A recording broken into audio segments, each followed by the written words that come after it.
تو واقعی رسول کریم علیہ السلام ہی وہ ذریعہ جس کے پیچھے چل کر ہم اللہ تک پہنچ سکتے ہیں۔ تو یہ ساری باتیں حل ہو جاتی ہیں صرف اسی بات کی وجہ سے ڈاکٹر صاحب نے کہی کہ سر سید گمراہ ہو گیا، بہت مخلص تھا، قوم کا خیر خواہ تھا، مگر علم دین اتنا نہیں تھا، جذبہ تھا، بدنیت آدمی نہیں تھا۔ اب اس زمانے میں انگریزی حکومت نئی آئی تھی، سر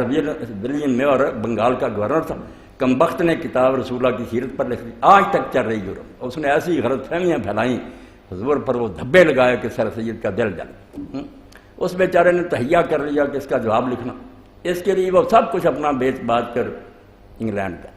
وہاں جا کر کتابیں حاصل کی، اور ایک خط میں لکھتے ہیں ایک ساتھی کو کہ میں سب کچھ بیچ کر فقیر ہو گیا ہوں تاکہ قیامت کے دن اپنے نانا کے سامنے کہہ سکوں کہ جب تیری آبرو پر لوگوں نے ہاتھ ڈالا تھا تو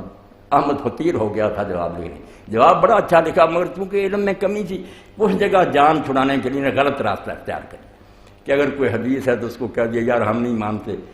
برا راستہ بنا دیا، جس سے بعد میں انکار حدیث پیدا ہو گیا۔ یہ معجزے سامنے آئے کیونکہ سائنس کا نیا یہاں تھا چلن، لوگ کہتے ہیں کس سے ہو سکتا کہ آگ نہ جلائے، کیسے ہو سکتا کہ ایک آدمی اتنی جلدی آسمانوں سے اتر آئے؟ تو بیچارے مروب ہو گئے، ساری چیزوں کی تعویل کر دی کہ نہیں یہ کچھ نہیں، عیسیٰ علیہ السلام بھی باپ سے پیدا ہوئے ہیں، ابراہیم علیہ السلام بھی اس آگ میں نہیں سچ مچ ڈالے گا، فتنے کی آگ تھی جو اللہ نے غلط کام شروع کر دی۔ جواب دہی میں کمزور طریقہ اختیار کیا، مگر نیت نیک۔ ہاں طریقہ صحیح ہے کہ آپ پہلے اللہ کو منوائیں کہ اللہ ہے تو پھر اللہ کل شین قدیر ہے، جو چاہے کر سکتا اس کو اللہ کہتے ہیں، پھر سوال سارے ختم ہو جاتے۔ حضور خود نہیں گئے، معراج کا واقعہ شروع کس سے کیا؟ اسی سوال کے جواب کے لیے کہ کوئی یہ جو ہے نا سارے نوری سے پریشان ہو کہ اتنی جلدی، فرمایا سبحان اللہ اسریٰ بعبدہ، وہ سیر کرانے والا جو ہر قسم کی خامی سے پاک ہے، اس میں کوئی کمی نہیں ہے، کوئی کمزوری نہیں، کوئی کمزور یہ سفر کراتا تو آپ سوال کرتے کتنی جلدی؟ اس ذات نے سفر کرایا ہے جس میں کسی قسم کی خامی اور نقص نہیں ہے۔ اس لیے جب اللہ سمجھ میں آ جائے نا اور یہ آدمی مان لے کہ وہ بالکل ہر لحاظ سے قادر مطلق، ذہن پریشانی نہیں ہوتا۔ اور میں کہتا ہوں سید احمد شہید جو تھے، سید شاہ اسماعیل شہید کے مرشد اور تحریک کے امیر سے مجاہدین، انہوں نے کہا سرات میں ایمان کی بات کہتے ہیں، اگر کوئی شخص آ کر یہ خبر دے نا کہ فلاں جگہ آسمان جو ہے زمین کے ساتھ آ کر مل گیا، تو اس پر یہ سوال نہ اٹھانا کہ ایسا ہو نہیں سکتا۔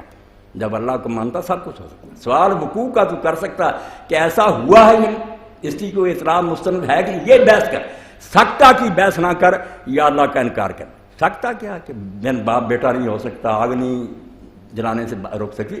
جب اللہ کو مانا جس قسم کی عاجزی کی باتیں نہ کر، تیرا خدا بے بس نہیں، سب کچھ کر سکتا۔ بحث جو ہے نا روایت پر تو کر سکتا کہ اس کی کوئی مستند تاریخ ہے، کوئی ثبوت ہے، پروف پر کر لے، مگر یہ اگر تو اعتراض کریں کہ ایسا ہو نہیں سکتا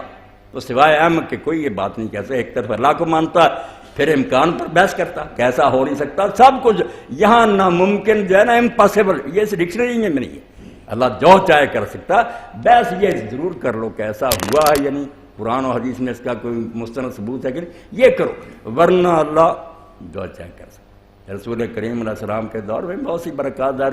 نمونہ کے طور پر کہ اللہ کیا نہیں کر سکتا۔ ایک صحابی رسول ہیں، ان کا واقعہ مسلمان میں غربت تھی، گھر میں آئے، بیوی نے کہا کہ کچھ لاؤ پکانے کے لیے، اب پلے کچھ نہیں تھا، بیچارے پریشان ہوئے کیا کروں، اب تو کسی نے کر نہیں، جنگل کی طرف نکل، وہاں جا کر روئے، اللہ سے دعائیں کی، گھر آئے تو دیکھا تنور گرم ہے، روٹیاں لگ رہی ہیں، چکی چل رہی ہے، اس میں آٹا نکل رہا ہے۔ انہوں نے بیوی سے پوچھا یہ کیا قصہ؟ اس نے کہا دیکھ، جا کر دیکھا تو چکی خود بخود چل رہی تھی، اس میں آٹا بھی نکل رہا تھا۔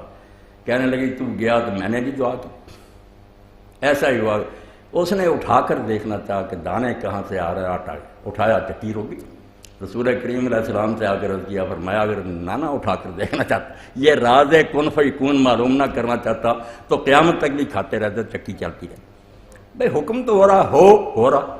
کیا بحث کر رہے ہیں کہ ایسا نہیں ہو سکتا، ایسا نہیں، سیدھی سی بات ہے کہ اس پر آپ بحث کر لیں کہ آپ کا دل مانتا کہ نہیں اس کائنات کا کوئی مالک ہے، اگر نہیں سارے سوال ختم، دین ختم، اور اگر اللہ ہے پھر یہ سوال کرنے کا حق نہیں آپ کا بنتا کہ ایسا نہیں ہو سکتا، ایسا نہیں، بحث ثبوت پر کر لیں، بھائی اس کا کوئی اچھا سا ثبوت دو، ورنہ مردے بھی زندہ ہو سکتے ہیں، سمندر پھٹ سکتے ہیں، اب اس سے بڑا کیا نشان ہوگا؟ سر سید بیچارے پریشان نہیں، وہ مد و جزر تھا، سمندر چڑھا اتر گیا، موسیٰ علیہ السلام گزر گیا، پھر جب فرعون چڑھا، چڑھنے کی وہاں بات کیا سر، وہاں تو اللہ کہتا انہوں نے مارا سا فن فلک البحر، سمندر پھٹ گیا اور نرا پھٹا نہیں، اللہ پاک فرماتا طریق نے جوازا، خشک راستہ نکلا۔ آپ قرآن کے ساتھ ٹھٹھا کیوں کر رہے ہیں؟ مانیں کہ ایسا ہی ہوا، جو بدین نہیں مانتے ان کی فکر نہ کریں۔ آپ سائنسدانوں کو مطمئن کیوں کرنا چاہتے ہیں؟ یہ ہو جائیں گے مطمئن، ایک دن خود ان کا علم جہاں نہیں لے جائے گا کہ مردہ ہاتھ سے زندہ کریں گے اور پتہ چل جائے گا۔ اور یہ دور آنے والا، رسول کریم علیہ السلام نے جو دجال کے بارے میں کہا، دجال کوئی عجیب الخلقت مخلوق نہیں ہوگا، سائنسدان ہوگا، مگر اتنی ترقی کر جائے گا کہ بارشیں اپنی مرضی سے برسائے گا، جن زمینوں کو چاہے گا بنجر کر دے گا سپرے کر کے، اور مردے زندہ کرے گا بھی اس طرح، یہاں سے چیر کر دور پھینک دے گا پھر زندہ کر دے گا۔ یہ سارے جو ہے نا علمی ہو گئے اس کے کمالات کہ اتنا ماہر ہو جائے گا۔ تو یہ ساری چیزیں اللہ ان کے ہاتھ سے کروائے گا، پھر یہ مانیں گے کہ ہم قرآن کو جو دیا، یہ تو ہم نے بھی خود صرف جلد بازی کر رہے ہیں، ورنہ ان میں سے کوئی چیز ڈاکٹر صاحب محال نہیں ہے۔ قادر مطلق را ماشاء، چلیے جو چاہے کر سکتے، جس کو ہم اللہ کہتے ہیں وہ کوئی کمزور اور بے بس شے نہیں۔ جی کوئی شاعر ہے جب وضاحت